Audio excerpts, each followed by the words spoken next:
everyone, I'm Clarice. This is Clarice Reads, and it's been a while again. Not that I didn't warn you about that in my last video. A lot has happened in the last month since I've uploaded that video. The main thing being that I have finished with my undergraduate studies.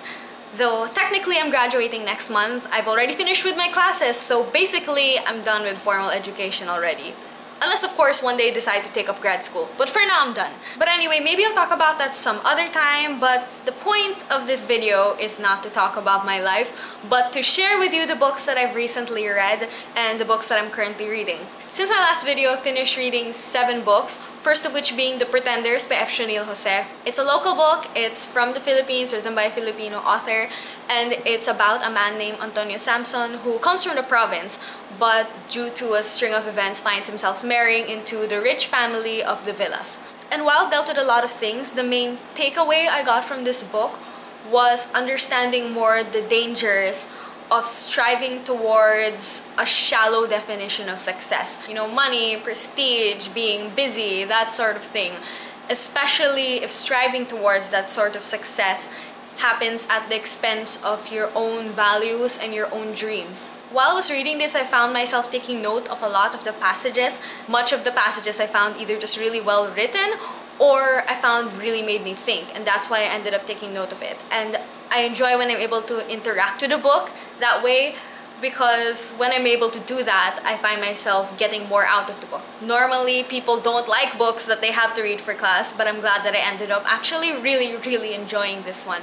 The next book I read was The Forever War, which I actually listened to mainly as an audiobook. It's technically military science fiction, though the most interesting parts of it didn't have much to do with the fighting or military at all. The story itself only has one main character, though it takes place over the course of over 1,000 years. Not because this main character is immortal or anything, but because the people here are able to find a way to quickly go from one point in space to another. But they also realize that moving from one point to another at near light speed, even though that journey could take maybe a couple of months, for the people on the ship, it could seem like many years have passed by to the universe around them. So throughout the book, we're often jumping decades, even centuries in time, and through it we're able to see society changing, seeing the military situation changing, and just the universe as a whole changing.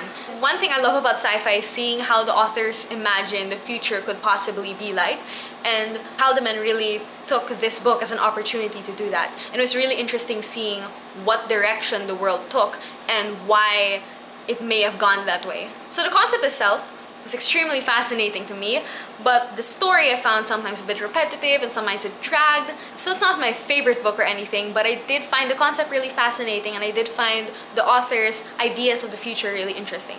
So I did like it overall. After that, I guess I felt like reading something lighter, and so I finished reading Curtsies and Conspiracies, which is the second book in the Finishing School series by Gail Carriger. This is a young adult steampunk series that follows a girl going through finishing school, but this is a special finishing school because it's one where she learns not only about manners, but also about how to be a spy. It was a fun book, and I just felt like reading a fun book at the time, so I was basically happy with this while I was reading it. However, I'm finding the series is getting into a lot of the tropes that I really dislike. The "it's so obvious this guy likes me, but I'm so innocent and oblivious to it all that I'm just gonna put him in the friend zone anyway" trope. The "oh, I'm just an average girl, but for whatever reason all of these guys seem to like me" trope. The "I'm so young and inexperienced, but I'm also just so naturally gifted that I'm able to fool all these people that are supposed to be my superiors in spite of all the years and years of experience they have over me" trope. So while the first 2 books were fun, I'm not going to be prioritizing getting to the 3rd book at all. Maybe only if I see the 3rd book on sale or something, but otherwise, I don't know if I'll be continuing this series. Next, I finished reading Rendezvous with Rama, which, like The Forever War, I also listened to an audiobook. Though for this one, I found myself going back and forth a lot between the audiobook and the ebook. It starts with the discovery of a massive object hurtling towards our solar system.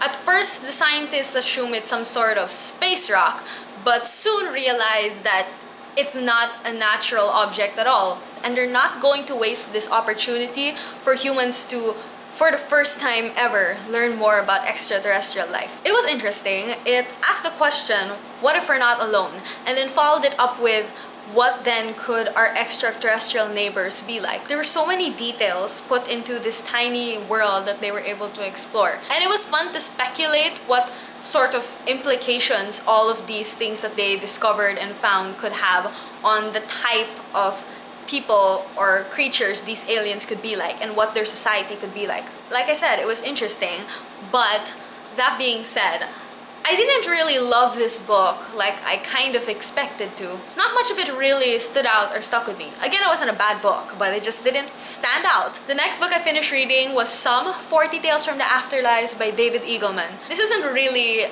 a narrative, it's not a story. It's basically just the author imagining what the afterlife could be like and then sharing 40 of the ideas he was able to come up with in this book as 40 different chapters. Some of his ideas seemed really scientific, some of them seemed more poetic, some of them seemed less an idea of what the afterlife could be like and more of a critique or an observation of humanity as it is right now in the real world. But this book, as short as it was infinitely fascinating to me and super thought-provoking, and I loved it. If any of you know the short story The Egg by Andy Weir, which is possibly my favorite short story, it reminds me a lot of that.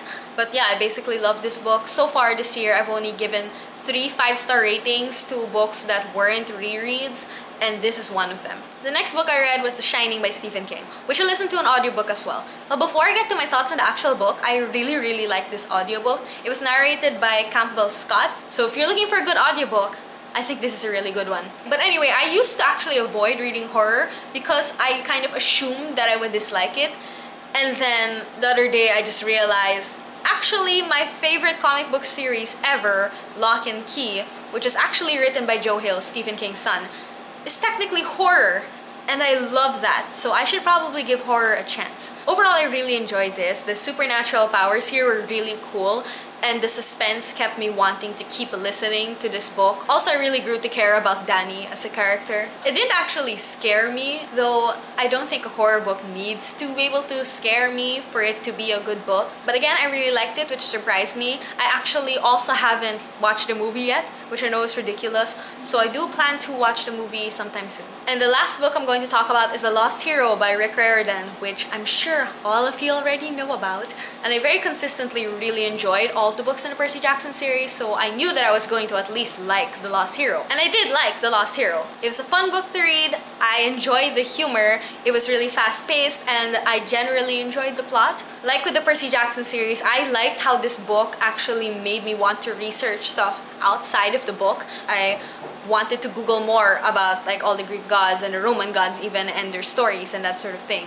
And I enjoy when books prompt me to do more than just to read it. But while the plot did leave me intrigued to find out what happens next, I'm in no rush really to continue this series at all, because there were elements of this book that I did dislike and even kind of annoyed me, more of just based on my personal preference. I really dislike when information is withheld seemingly just for the sake of making the plot move forward, even if they are able to find some excuse for it to seem necessary.